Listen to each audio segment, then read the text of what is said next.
नमस्कार, स्वागत है आपका एबीपी न्यूज में। आपके साथ मैं अखिलेश आनंद हूं।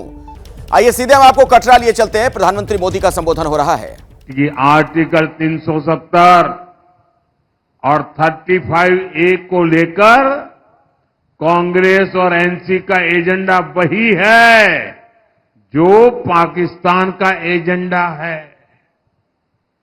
ये वहां के मंत्री बोल रहे हैं। यानी कांग्रेस नेशनल कॉन्फ्रेंस की पोल खुद पाकिस्तान ने खोल दी है। यानी कांग्रेस नेशनल कॉन्फ्रेंस यहां पर पाकिस्तान का एजेंडा लागू करना चाहते हैं। पाकिस्तान के जिस एजेंडे ने जम्मू कश्मीर की पीढ़ियां बर्बाद की, हमारा खून बहा आया, वही ये लोग यहां फिर से लागू करना चाहते हैं। दशकों तक कांग्रेस एनसी ने यहां वही काम किया जो आतंक के आका पाकिस्तान को सूट करता था। आज भी ये आतंक के आका के उसी एजेंडे को लागू करना चाहते हैं। लेकिन मोदी आज कांग्रेस नेशनल कॉन्फ्रेंस को डंके की चोट पर कह रहा है, हम जम्मू कश्मीर में पाकिस्तान के एजेंडा को लागू नहीं होने देंगे।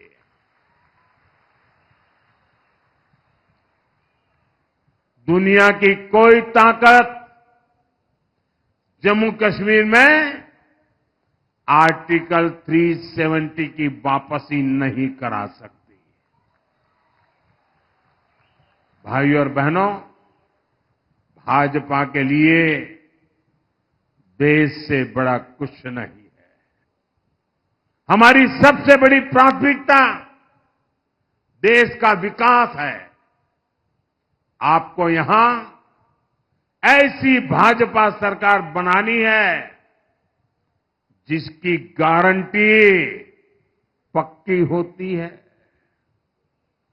जो किसानों की सम्मान निधि 10,000 रुपया करने वाली है, जो मुफ्त इलाज की सीमा 7 लाख रुपए तक करने वाली है, जो हर साल बहनों को 18,000 रुपये की मदद देने जा रही है।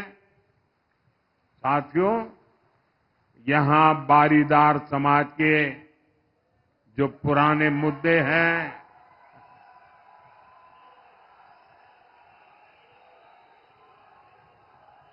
ये बारीदार समाज के पुराने मुद्दों को मैं जानता हूं, समझता हूं। हमने ही बारीदार समाज के बच्चों की 12वीं तक की पढ़ाई के लिए स्कॉलरशिप शुरू करवाई थी। पिछले 10 साल में बारीदार समाज के युवाओं को 9 करोड़ रुपए से अधिक की स्कॉलरशिप दी गई है। बेटियों की शादी के लिए भी सैकड़ों परिवारों को। तो अभी की बड़ी खबर आपको बता दें, प्रधानमंत्री नरेंद्र मोदी ने कटरा से सीधा हमला कांग्रेस पर किया, नेशनल कॉन्फ्रेंस पर किया, यह कहते हुए कि वो भी पाकिस्तान का एजेंडा यहां पर लागू करना चाहते हैं। पाकिस्तान के रक्षा मंत्री ने जो बयान दिया था 370 को लेकर, 35A को लेकर, उसी का हवाला देते हुए प्रधानमंत्री मोदी का यह बड़ा प्रहार कांग्रेस पर, नेशनल कॉन्फ्रेंस पर। जम्मू कश्मीर में पाक का एजेंडा लागू नहीं होने देंगे। 370 वापस कोई भी नहीं ला सकता, दुनिया की कोई ताकत इसकी वापसी नहीं करा सकता। पाकिस्तानी मंत्री के बयान को लेकर यह बात कही प्रधानमंत्री मोदी ने, और उन्होंने आड़े हाथों लिया है कांग्रेस को और एनसी को। कांग्रेस एनसी के घोषणा पत्र की पाकिस्तान में चर्चा, यहां तक कहते नजर आए प्रधानमंत्री मोदी इस मंच से। तो पाकिस्तान ने खुद ही कांग्रेस की और नेशनल कॉन्फ्रेंस की पोल खोल दी है। दरअसल पाकिस्तान के रक्षा मंत्री ने जो बयान दिया था 370 को लेकर, 35A को लेकर, और कांग्रेस और एनसी के साथ होने की बात कही थी, उसी को लेकर प्रधानमंत्री मोदी ने यह तीखा हमला किया है।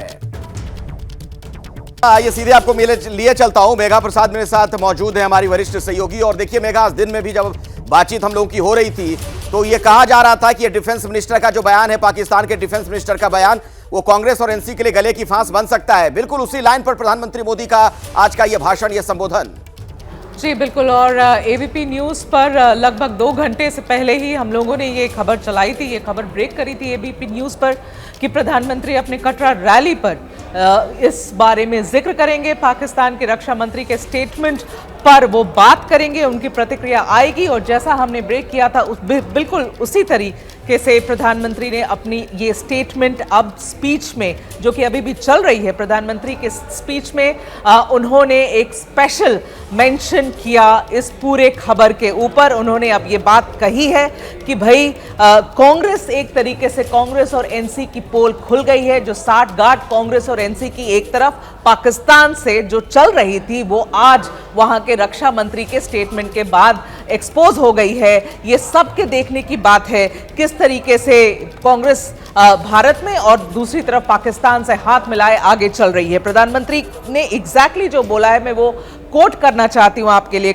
प्रधानमंत्री ने अभी स्पीच में ये कहा है कटरा में कि कांग्रेस और नेशनल कॉन्फ्रेंस इतने सालों से यही काम करती आ रही थी। आतंक के आका पाकिस्तान को जो सूट करता है, इनका एजेंडा वही है जो पाकिस्तान को सही लगता है, पाकिस्तान के फेवर में है, पाकिस्तान को सूट करता है। मैं यहाँ यह घोषणा करता हूँ कि आप पाकिस्तान में एजेंडा आपका हम लागू नहीं होने देंगे। जम्मू कश्मीर को फिर से हम राज्य बनाएंगे। पाकिस्तान का एजेंडा इंडिया में लागू नहीं होगा। अगर पाकिस्तान कांग्रेस और नेशनल कॉन्फ्रेंस के माध्यम से अपना एजेंडा यहाँ चलाना चाहती है जम्मू कश्मीर में, भारत में, तो वो भारतीय जनता पार्टी और प्रधानमंत्री मोदी की सरकार वो यहाँ होने नहीं देंगी।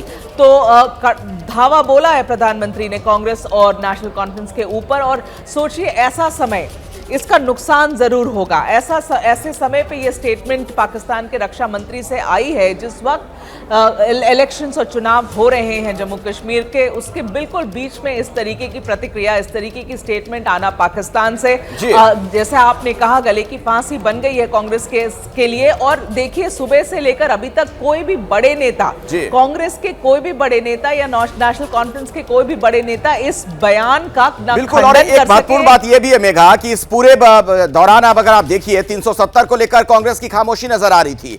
बार बार बीजेपी की तरफ से हमला पहले से भी हो रहा था। अब ऐसे में अंकित क्या लगता है कि कांग्रेस को इस पर स्टैंड साफ करना पड़ेगा, कुछ ना कुछ बोलना पड़ेगा? बीच चुनाव जिस तरीके के हालात बन गए हैं, अखिलेश नहीं बोलेंगे तो फिर ये मामला और ज्यादा गर्माता जाएगा। और अब तो जो बीजेपी के जो सर्वोच्च नेता हैं, सबसे बड़ा जो चेहरा है प्रधानमंत्री नरेंद्र मोदी का, उन्होंने जो है एक चुनावी रैली के दौरान इस मुद्दे पर जिस तरीके से हमलावर रुख अख्तियार किया है, निश्चित तौर पर कांग्रेस को सफाई देनी पड़ेगी। और रही बात जो है कांग्रेस की, तो कांग्रेस की तरफ से जिस बात का जिक्र मेघा कर रही ना कि अब तक कोई बड़ा नेता आकर के इस मुद्दे पर कुछ नहीं बोला है, और जैसे जैसे वक्त बीतता जाएगा उसके गले की फांस बनती जाएगी। और अखिलेश, ऐसे भी समझा जा सकता है कि बीजेपी आज सुबह से ही हमलावर है। यहां तक कह रही थी, जिस बात का जिक्र प्रधानमंत्री ने भी किया, कि जो एजेंडा नेशनल कॉन्फ्रेंस और कांग्रेस का है वही एजेंडा पाकिस्तान का है। और अब आप खुद सोचिए, जब पाकिस्तान उसका समर्थन कर रहा है, इसका मतलब तो अब ये दोनों ही पार्टी, और उसमें भी खास तौर पर कांग्रेस, क्योंकि नेशनल कॉन्फ्रेंस के तो घोषणा पत्र में है, लेकिन कांग्रेस ने चुप्पी साधी हुई थी, लेकिन मिलकर चुनाव लड़ रहे, लिहाजा अब कटघरे में जरूर आए हैं। बिल्कुल। और देखिए, जम्मू कश्मीर को लेकर पाकिस्तान के रक्षा मंत्री के भड़काऊ बयान के बाद देश में सियासी घमासान की स्थिति है। बीजेपी और इंडिया गठबंधन एक दूसरे पर कैसे हमलावर हैं, आपको सुनवाते हैं। पाकिस्तान के रक्षा मंत्री खफास आसिफ द्वारा दिया गया बयान स्पष्ट करता है कि राहुल गांधी एवं फारूक अब्दुल्ला पाकिस्तान की भाषा बोल रहे हैं, पाकिस्तान के इशारों पर चल रहे हैं। भैया, पाकिस्तान क्या कहता है मुझे क्या पता है, मैं पाकिस्तानी तो हूँ नहीं, मैं भारत का बाशिंदा हूँ। दो बड़े समुदायों के लोगों को अलग करने की साजिश जो है वो वहाँ से पाकिस्तान बैठा हुआ कर रहा है, और यहाँ पर उनके लोग जो हैं यहाँ पर यहाँ का वातावरण खराब करने की कोशिश कर रहे हैं। एक दिन के लिए पेगासस दे दीजिए, हम पूरी जुगलबंदी को सबके सामने एक्सपोज कर देंगे कि क्या रिश्ता है पाकिस्तान का भारतीय जनता पार्टी से। राहुल गांधी सत्ता हासिल करने के लिए देश के दुश्मनों के साथ हाथ मिलाते हैं और देश के दुश्मन भी खुलेआम ये कहते हैं कि हम और राहुल गांधी एक हैं। हमारा और कांग्रेस का और राहुल गांधी का एक एजेंडा है। पाकिस्तान ने एक बार कहा था कि मोदी जी जब बिरयानी खाने गए थे तो वो बहुत बढ़िया पहल थी, मोदी जी की तारीफ में कसीदे करे गए थे, तब वो सवाल नहीं बना। तो इस खबर पर जैसे ही कुछ और जानकारी सामने आएगी आगे वो भी आप तक हम पहुंचाएंगे, लेकिन आज की एक और बड़ी खबर जो कि बिहार से आई, बिहार के नवादा से। आपको बता दें कि आगजनी वाली जो घटना हुई थी उस पर एक्शन में अब नवादा पुलिस नजर आ रही है। मुख्य आरोपी नंदू पासवान समेत 15 लोग गिरफ्तार किए गए हैं। जांच के लिए एसआईटी का गठन किया गया है और दलित बस्ती में भारी पुलिस फोर्स की तैनाती की गई है। जहां पर आग लगा दी गई थी कई लोगों के घरों में, जिन दबंगों ने यह कार्रवाई की थी अब उनके खिलाफ कार्रवाई की जा रही है, उनके खिलाफ एक्शन लिया जा रहा है। बिहार के नवादा से अभी की बड़ी खबर आपको बता दें तो आगजनी की घटना पर नवादा पुलिस अब एक्शन में नजर आ रही है, लेकिन नवादा पुलिस हो, बिहार पुलिस हो, वहां का प्रशासन हो, वो सवालों के घेरे में कि आखिर ये घटना घटी कैसे। ये जमीनी विवाद का मामला है और इसी को लेकर दो पक्ष में झगड़ा हुई है। दंडाधिकारी की प्रतिनियुक्ति यहाँ पे की गई है और पुलिस पदाधिकारी भी यहाँ पे मौजूद हैं और स्थिति नियंत्रण। मुख्य अभियुक्त जो है इसमें उनकी गिरफ्तारी हुई है। आइए सीधे हम आपको लिए चलते हैं मेरे सहयोगी शशांक के पास, इसी खबर पर कुछ और जानकारी उनसे लेते हैं।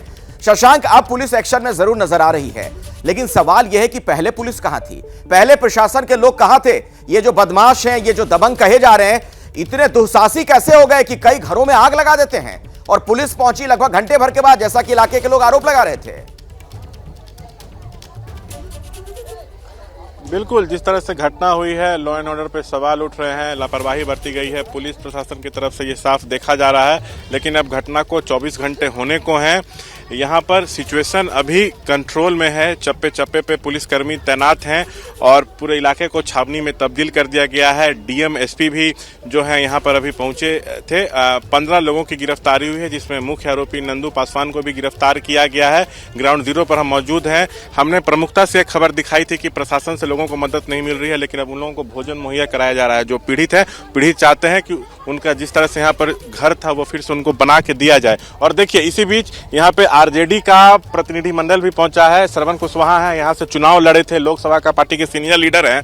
जिस तरह से घटना हुई है, सुशासन की तो पोल खुल के रह गई। बिल्कुल बिल्कुल, तो सभी लोग को पता है और खुद आप यहाँ चलकर देख रहे हैं तो देखिए क्या स्थिति है। यहाँ का जो निंदनीय घटना क्या दिया गया है, यहाँ का जो अंजाम दिया गया है इस घटना को, ये तो बहुत ही दुखद है और शर्मनाक है कि आज वैसे लोगों के साथ ये व्यवहार किया गया है। घर को जलाया गया है, मवेशी देखिए कितने जल चुके हैं, मुर्गी जल चुके हैं, कपड़ा लत्ता जल चुका है, खाने पीने का अनाज वगैरह घर में था वो जल चुका है। तेजस्वी जी आएंगे यहाँ पे? देखिए, अभी नेता से बात किए हैं, अभी तो नेता काम कर रहे हैं और स्वाभाविक है हम लोग आए हैं तो आ भी सकते हैं। अच्छा, देखिए, प्रशासन की तरफ से अब मदद जो है यहाँ पे पीड़ितों को पहुंचाई जा रही है, लोग आके मिल भी रहे हैं, कुछ अलग अलग पार्टियों के नेता भी हैं।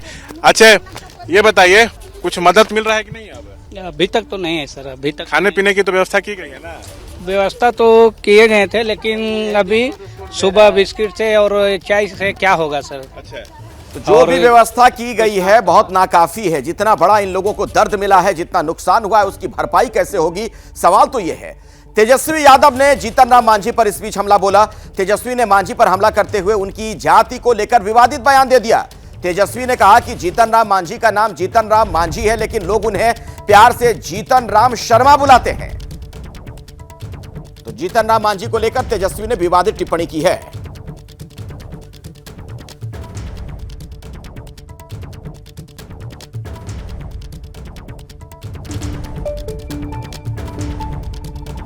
जीतन राम मांझी जी का नाम मांझी जी है, लेकिन लोग तो इनको प्यार से जीतन राम शर्मा बुलाते हैं, जीतन राम शर्मा।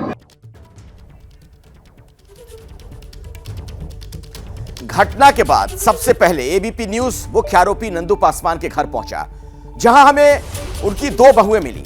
दोनों ने साफ साफ कहा कि उनके ससुर बेकसूर हैं, उन्हें फंसाया गया है। सुनिए जरा। उनकी दोनों बहू हमारे साथ हैं, पूरे मसले पर हम बातचीत करेंगे। देखिए 15 लोगों की गिरफ्तारी हुई है। मुख्य आरोपी आपके ससुर नंदू पासवान को बताया जा रहा है। वहाँ पे दलित बस्ती है, वहाँ पर दबंग पहुंचे, आग के हवाले कर दिया घरों को। करीब 25 से 30 घर है, जबकि लोग दावा कर रहे हैं कि 80 घर है। फायरिंग हुई, वीडियो सामने आया है। आरोप लगा रहे हैं ग्रामीण को उनके साथ मारपीट की गई है। नंदू पासवान कल वहाँ थे या नहीं? नहीं थे सर, वो कल किसी और जगह नवादा में थे, वो नहीं थे। और ना ही मेरा बच्चा लोग था, लेकिन बेकसूर हैं। इस चीज़ में हम लोग इन्वॉल्व नहीं हैं।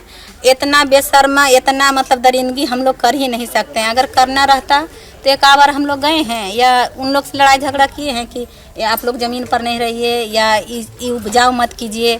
वही लोग कब्जा भी की है, वही लोग रह भी रही है। उल्टा हम ही लोग पर दबाव है।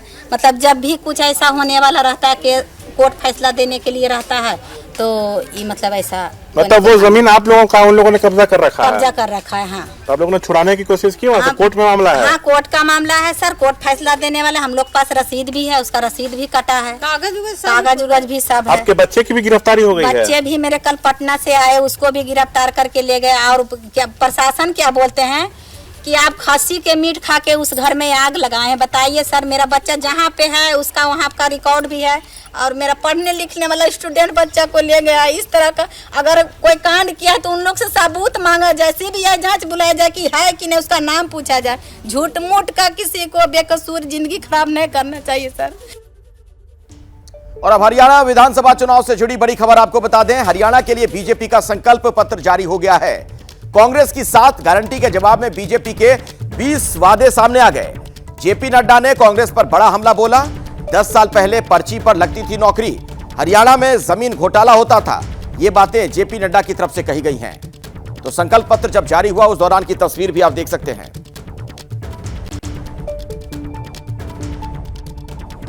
10 साल पहले हरियाणा की छवि क्या थी?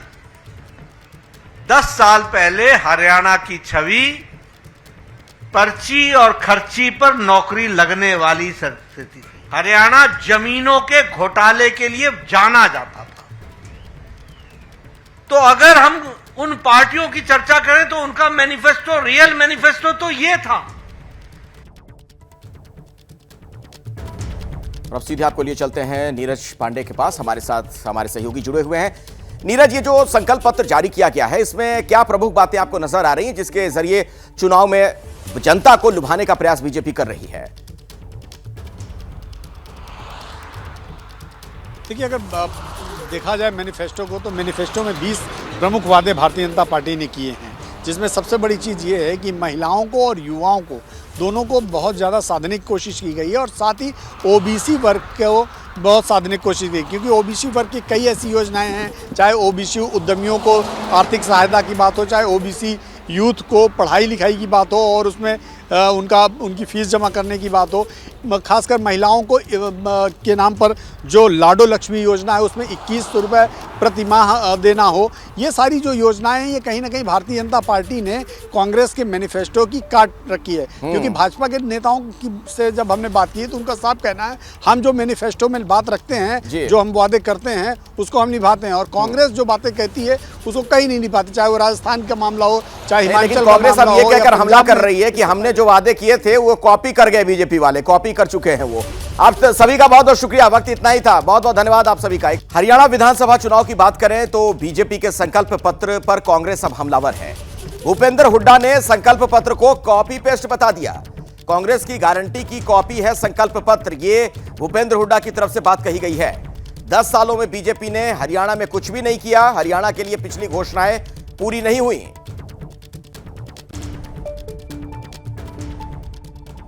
देखो, घोषणा पत्र हमने पूरा अमल में लाए, 2009 का अमल में लाए, इनका 14 का देखो, 19 का देखो, कुछ भी नहीं किया इन्होंने।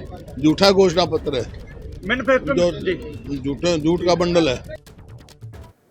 तो बीजेपी का जो घोषणा पत्र है वो कॉपी पेस्ट है, ये कह रही है कांग्रेस। ये खबर दिल्ली से है, जहां नए मंत्रिमंडल से जुड़ी बड़ी खबर सामने आ रही है। एबीपी न्यूज पर आतिशी की नई टीम के नाम सामने आ गए हैं। मुकेश अहलावत होंगे भी मंत्री पद की शपथ लेंगे।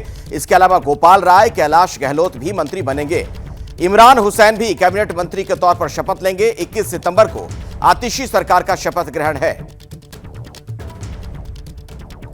आइए ज्यादा जानकारी लेते हैं दीपक रावत से। दीपक, क्या कुछ खास नजर आ रहा है आपको इस मंत्रिमंडल में? क्या कॉम्बिनेशन देख पा रहे हैं आप?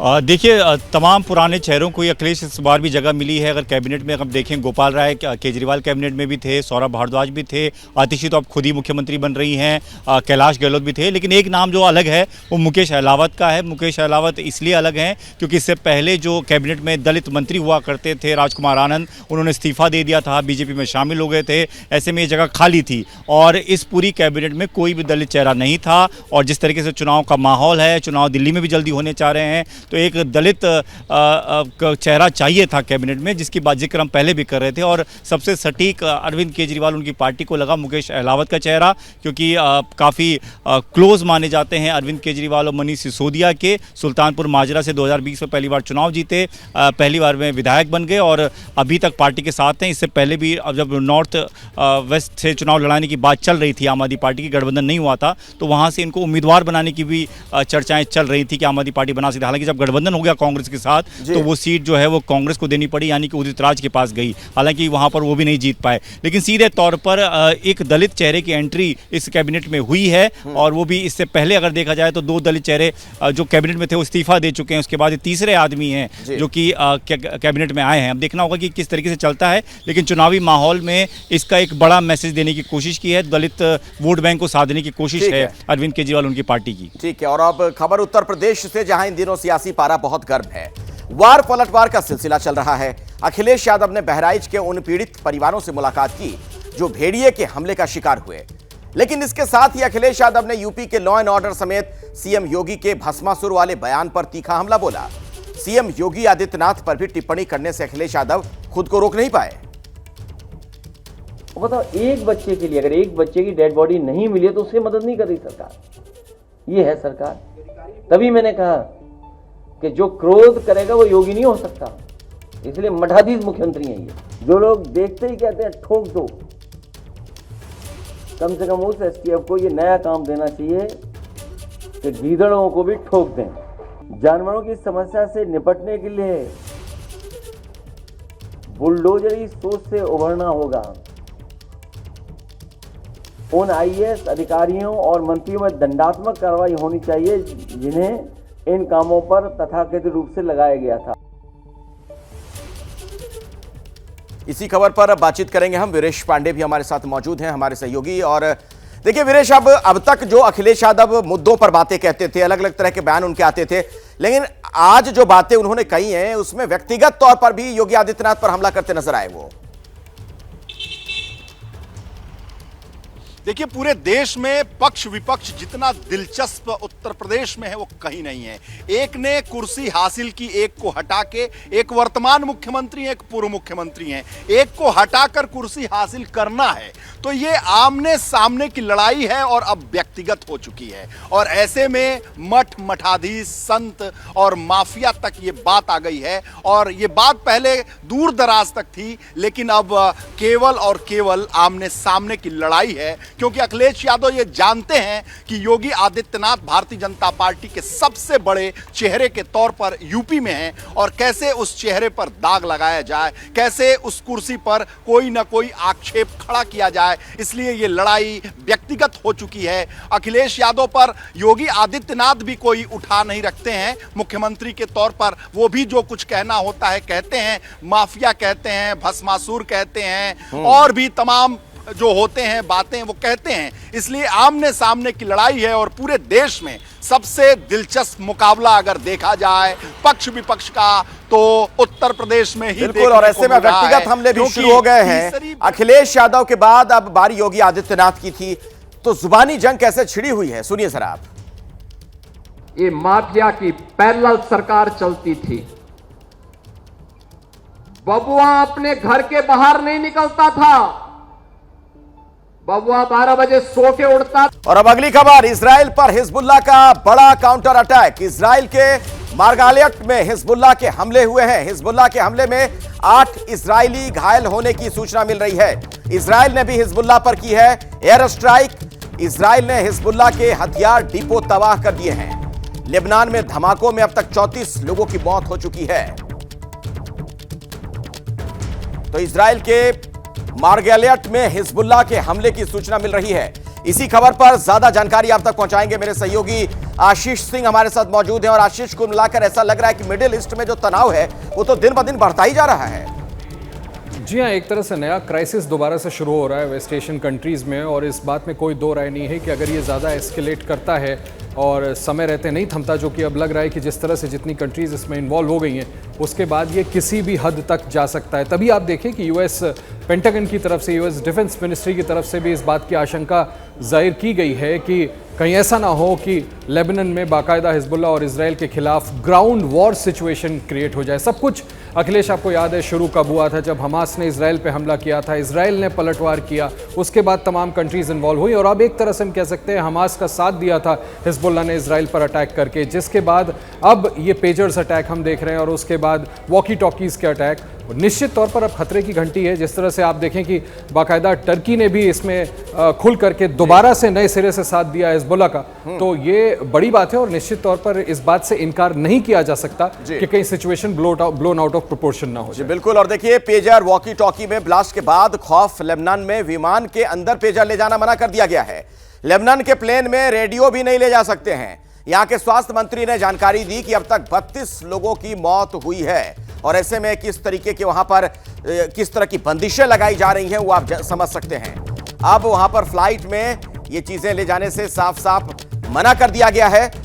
लेबनान में विमान के अंदर पेजर ले जाना मना कर दिया गया है। तो किस तरीके से वहां पर खौफ का वातावरण है, तकनीक के जरिए जो हमला किया गया उसके बाद आप समझ सकते हैं और एहतियातन अब ये कदम उठाए जा रहे हैं। लेबनान पर डिजिटल अटैक से खौफ में है अमेरिका। 50,000 अमेरिकी नागरिकों को निकालेगा यूनाइटेड स्टेट्स। पेंटागन में नागरिकों की सुरक्षा को लेकर काम शुरू किया जा चुका है। आपको यह बता दें कि दरअसल जिस तरीके से लगातार वहां पर हमले बढ़े हैं लेबनान में, उससे अमेरिका की चिंता भी बढ़ रही है।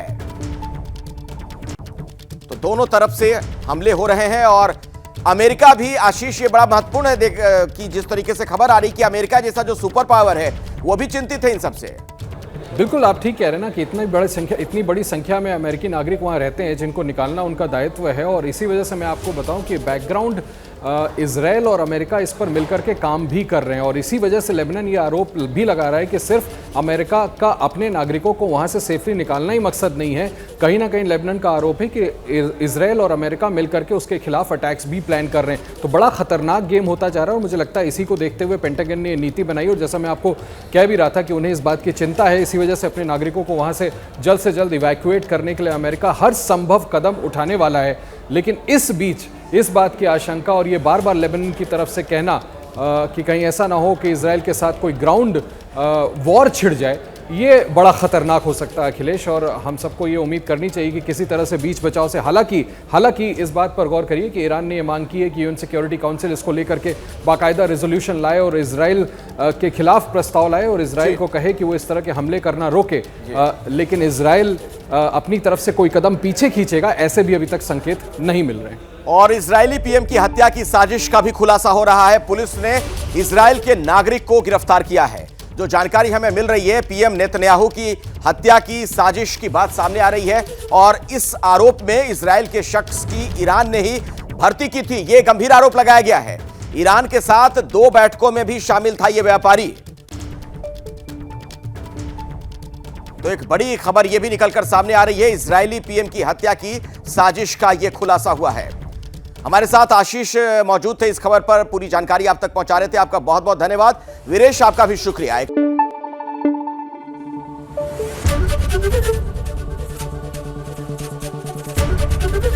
एबीपी न्यूज आपको रखे आगे।